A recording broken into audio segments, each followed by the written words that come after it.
Imagine you woke up tomorrow morning and you saw a news report that China had distributed 100 million sensors around the United States, and that any time an American walked past one of these sensors, this sensor automatically collected off of your phone your name, your home address, your personal network, who you're friends with, your online viewing habits, and a whole host of other pieces of information. Well, that's precisely what TikTok is. It has 100 million US users. It collects all of that information.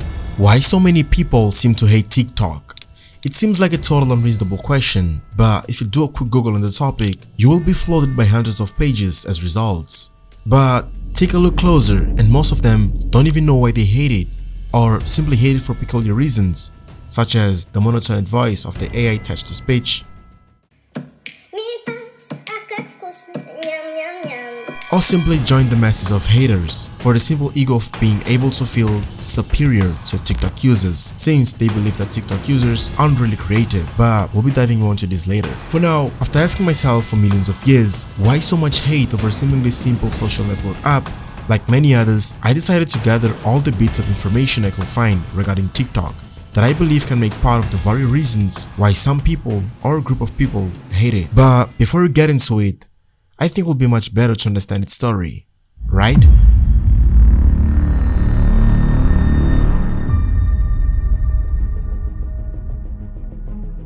Different from many of the success stories we used to hear, TikTok was not launched by a couple of Harvard students who had great plans for the future, nor it was found in a garage at Silicon Valley. To understand TikTok's story, we must first dive into the origins of video social media apps, and for understanding that, we'll need to travel back in time.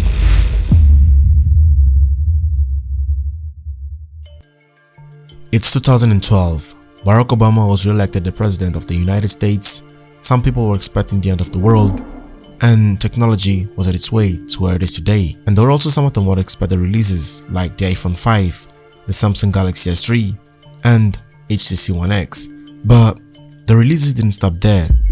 In 2012, people were already familiarized with the concepts of social media networks, online chats, video calls, and photo sharing. But there was one thing people wasn't used to. It was something fresh and unique that no other app had offered until those days. I'm talking about social media based on video with very short length. By 2012, YouTube had already removed the 10 minutes maximum length limit for videos. And so, the average length of videos posted online was quickly increasing. But one app called Vine, which was also released in 2012, totally came to change the game by introducing a 5 seconds limit for all videos uploaded to the app. At the peak of its popularity in 2014, there were an estimated 200 million people creating, sharing, and watching videos on Vine. Some of the creators of these memorable, very funny videos managed to build lives from it, such as King Batch, Logan Paul, and some thousands of others. Anyway, in October 2012, Vine was purchased by Twitter, which eventually was put an end in October 2016, 4 years after its acquisition. After that, content creators who already had a huge fan base on Vine had to move to other social media platforms such as YouTube and Instagram. For some people like David Dobrik, Liza Koshy, and Logan Paul, this move paid off, since now they have millions of YouTube subscribers.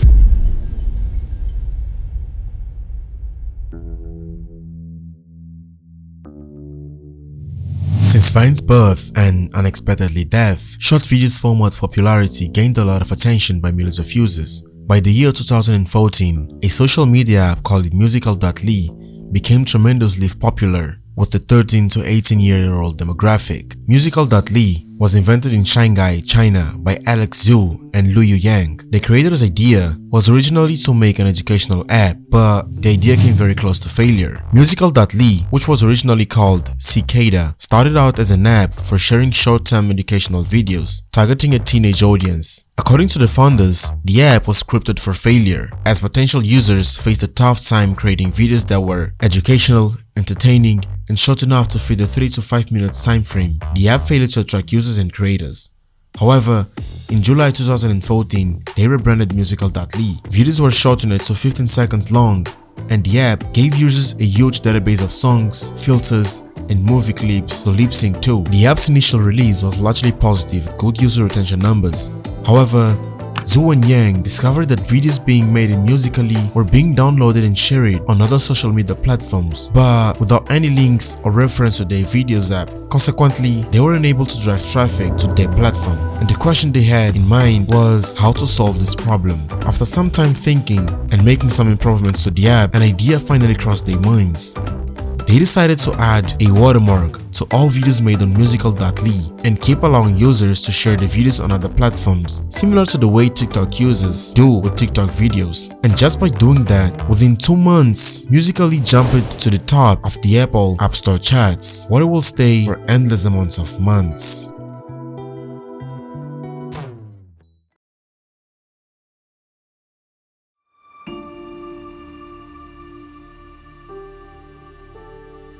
While some people only got to know the company thanks to the high growth of TikTok, ByteDance is actually an apps factory. The company was founded in March 2012 by Zhang Yiming, and it is best known for its mobile apps with entertainment value. Despite TikTok being its most successful app, the company also owns some titles like Hello, an app developed specially for India which curates content in 15 Indian regional languages and provides customized content to each user, Lock, a collaboration and communication platform which makes work easy for remote teams through various features like Messenger, video conferencing, cloud storage, calendar, and online docs and sheets. By far, those are some of the most used apps from ByteDance Factory. However, there are hundreds of others.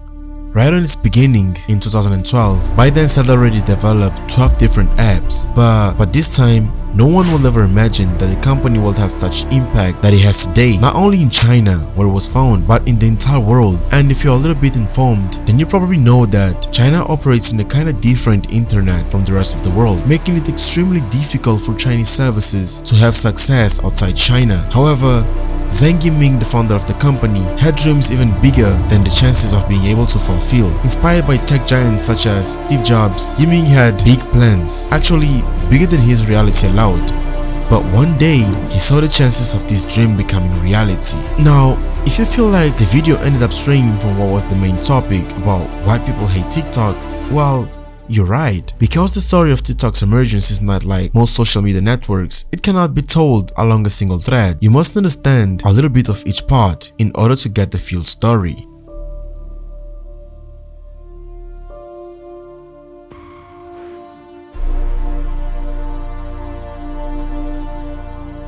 One day in 2012, while walking around China, Zhang Yiming had a glimpse. He started noticing that Chinese smartphone users were struggling to find relevant information in mobile apps, and the search giant at the time, Baidu, was adding undisclosed advertising with such results. After noticing such issue, he decided to create and provide a solution to this problem. And as I've said in most of my videos, besides the method of extorting money from people, a genuine way to achieve good results in a business field is through providing value-added solutions to problems. In Zhang's glimpse, people wasn't only interested with news, but relevant news. And he also realized that in future, the smartphones will become the main platform people will use to get their news. And so, Zhang decided to develop his own brand and unique news app, which will be called Janri Toutiao, which in English means today's headlines. Through a combination of AI, machine learning, big data, and some other computational resources, the app was able to precisely deliver personalized information to its user in a unique way. Or in other words, the app was able to know its user better than they knew themselves, transforming the newsfeed into a paradise of news recommendations. Thanks to this feature, within a span of 2 years, Toutiao News app attracted more than 13 million daily users. A total success. In Zhang's words, Toutiao was supposed to become the information platform that understands its users the best. While Facebook matches people to advertisers, their aim was to match people to information.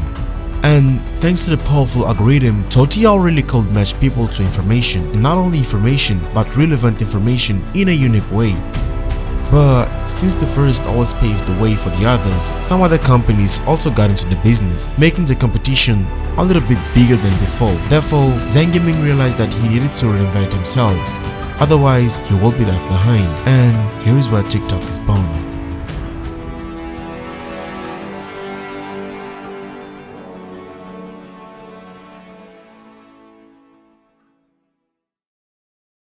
Zhang Yiming once said, "I want the app to continue to grow abroad and hope that one day ByteDance will be as borderless as Google." But he knew that he wasn't going to get to such point through his app. However, he knew that in order to build a company which is as borderless as Google, it will require a little bit of effort. Therefore, Zhang started paying attention to the details. He realized that Toutiao users spent an average of 74 minutes per day using the app. And of course it wasn't because from all of a sudden people started to like watching news or reading articles. The point here is, when you create an app with an algorithm that knows its users better than they know themselves, they're likely to get hooked, and from here, Zhang had another glimpse, but this time he was going to use it to cause an impact to the entire world. By using the same addictive algorithm used in Toutiao for user recommendation, he decided to develop a social media platform for short videos. But this wasn't TikTok, as you might be thinking, or at least not yet. Instead, in 2016, they created Douyin, the Chinese version of TikTok. Same logo, same usage, same interface, but since China operates on a different internet from the rest of the world, they have their own version of TikTok.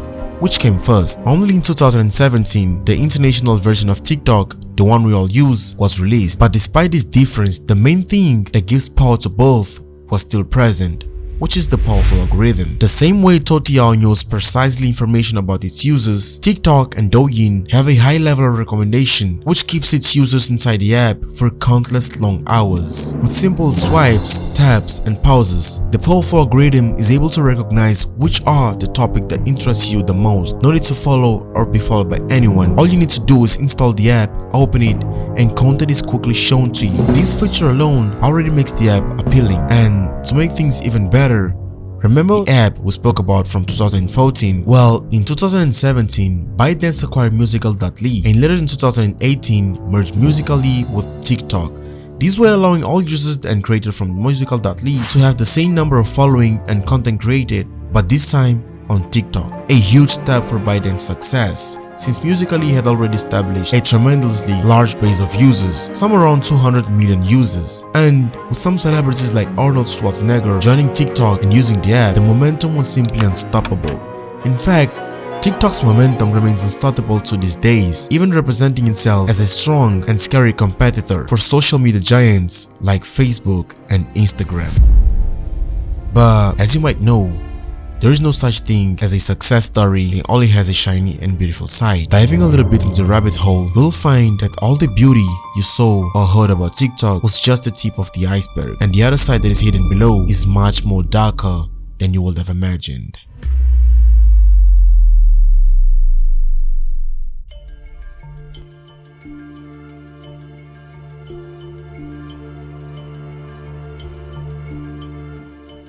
Despite all the fame, all the millions of users, and the sudden success, if you flip the coin, you will find a really disturbing side of TikTok that almost nobody speaks about. And for understanding that, we must analyze it in two major perspectives. First is the social perspective, and second is the political perspective.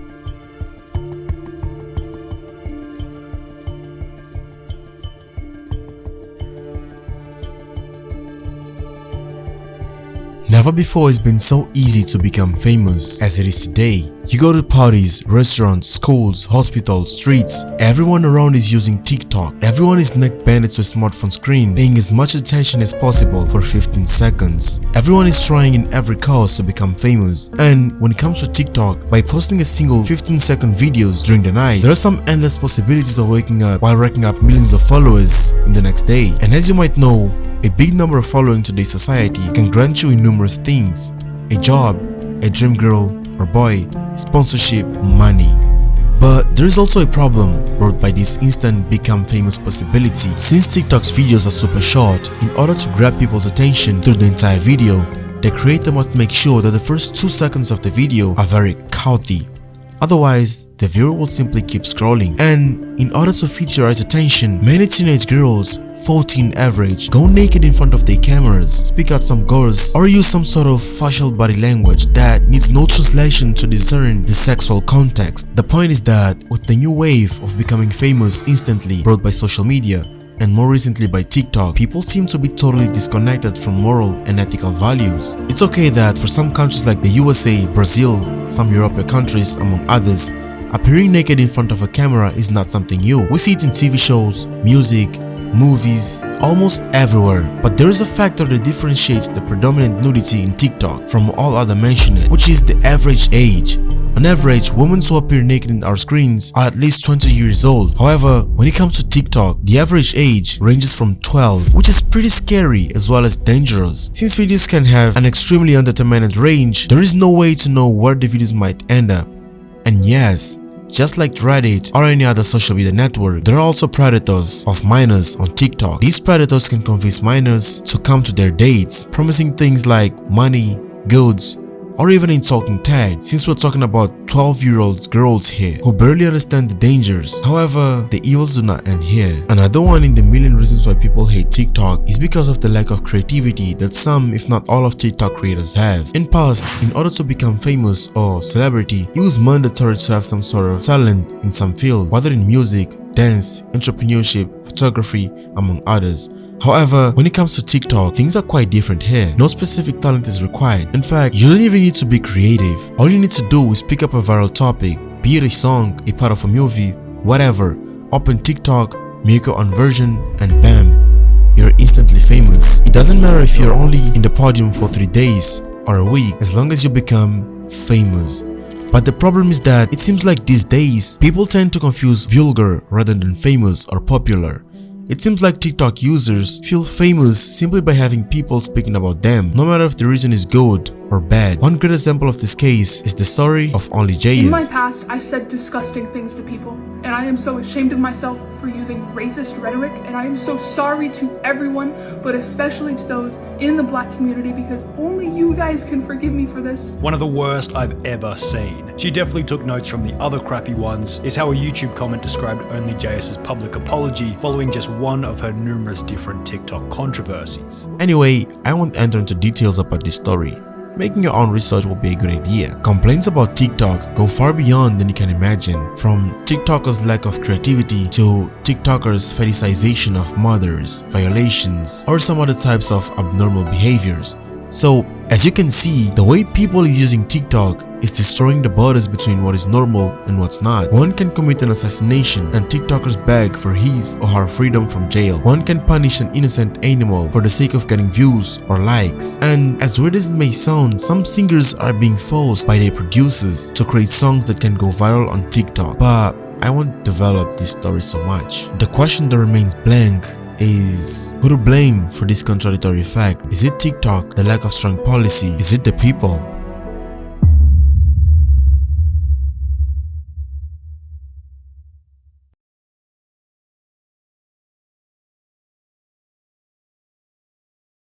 Now, President Donald Trump threatened to ban it altogether. We're looking at TikTok. We may be banning TikTok.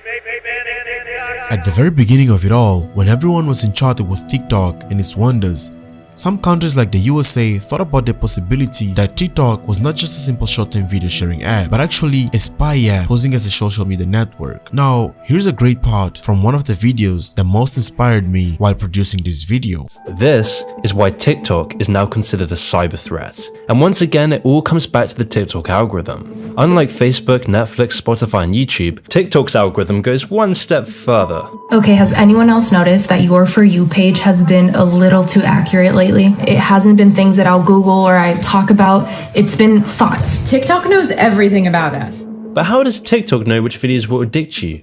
Well, this all starts to become clear as soon as you begin reading TikTok's privacy page. A privacy page that literally admits to collecting as much data from you as possible. And what kind of data is TikTok collecting as it runs on our phones? A heck of a lot more than you would think. Images, of course, that users post. But TikTok also collects information about the messages that you send, about the apps that you use, the other apps on your phone. It collects the sites that you visit. It collects your search history. It collects your keystrokes. It collects your location data. It stores all of this and maybe lots more. And so using all of this data, TikTok understands you better than you understand yourself. It predicts your future behavior. It learns at every second what you want and what you will do. And no, this isn't like Google or Facebook stealing your data and selling off to advertisers. This information is being used to tap into your biological hardwiring and most importantly, to fund China's openly stated goal of world domination. Now this may sound a little extreme, it may sound exaggerated, but I promise you it's anything but. Chinese President Xi Jinping has a dream, a Chinese dream of global dominance. Sounds scary enough? However, the darkness don't end up here. According to the National Intelligence Law of People's Republic of China, which by the way is the first law made public in China, which is related to China's national intelligence agencies, everyone is responsible for state security. And now you must be thinking, well, but that makes all the sense, Hiddleston. What's wrong with that? The problem is that the same law also affirms that business registered in the People's Republic of China or have operation in China must hand over information to Chinese intelligence authorities if required. And we also know that under Chinese law, TikTok, ByteDance, the parent, is required to share data with the Chinese Communist Party. Required to under Chinese law. That's not a matter of speculation. That's in the law. And it is required under Chinese law to share user data with Beijing. And TikTok has admitted that it has sent user data to China. As you can see, that's not something that we can play with. Assuming all this is really happening, then that means the Chinese government owns information about millions of important people worldwide, and that includes celebrities, political figures, national security agents, and far more. Reason why some countries like India and the US attempted to ban TikTok. Since our last hearing on this subject, the Pentagon, the Department of State, the Department of Homeland Security, and the TSA have all banned their employees and service members from using TikTok on government devices. In fact, the Pentagon even went so far as to say that employees should have their children uninstall TikTok from their personal devices.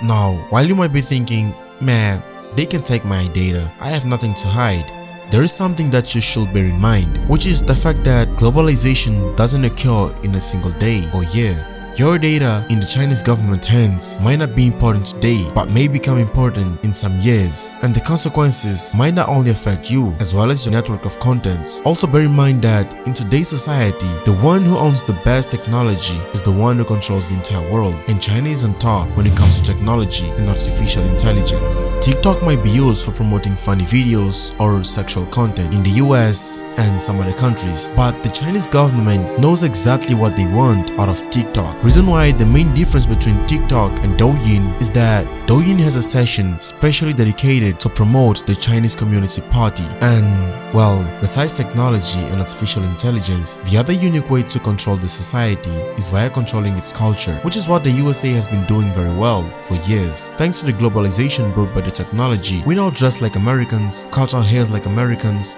date like Americans. Basically, the entire world follows the USA lifestyle model, and taking into account the new tools of globalization from the USA's culture, Netflix, and music industry, in some future, the entire world might start to be like the Americans. And that's a fight China is fighting hard not to lose. Reason why in more recent years, China is in a way trying to conquer third world countries and pour their culture into them. But this is a subject I will be developing in this upcoming video. Make sure to set your reminder.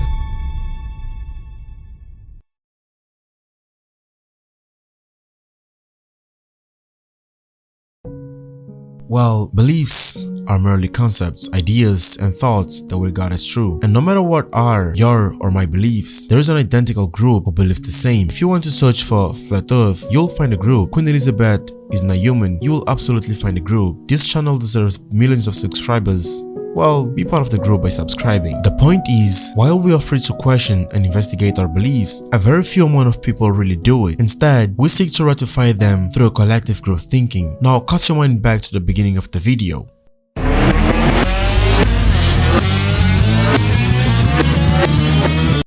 Why so many people seem to hate TikTok?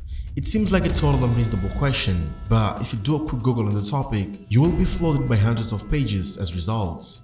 But take a look closer, and most of them don't even know why they hate it, or simply hate it for peculiar reasons, such as the monotone voice of the AI text-to-speech, or simply join the masses of haters.